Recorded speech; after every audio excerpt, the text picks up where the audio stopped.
مصیبت سے محفوظ رہنے کا نبوی نسخہ۔ سیدنا عثمان بن عفان رضی اللہ تعالی عنہ بیان کرتے ہیں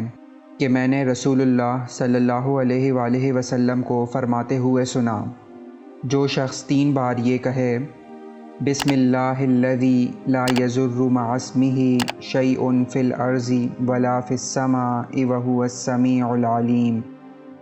اللہ کے نام کے ساتھ جس کے نام کے ساتھ زمین و آسمان میں کوئی چیز نقصان نہیں پہنچاتی اور وہی سننے والا اور خوب جاننے والا ہے، تو اسے صبح تک اچانک کوئی مصیبت نہیں پہنچے گی، اور جو شخص 3 مرتبہ صبح کے وقت اسے کہے تو اسے شام تک اچانک کوئی مصیبت نہیں پہنچے گی۔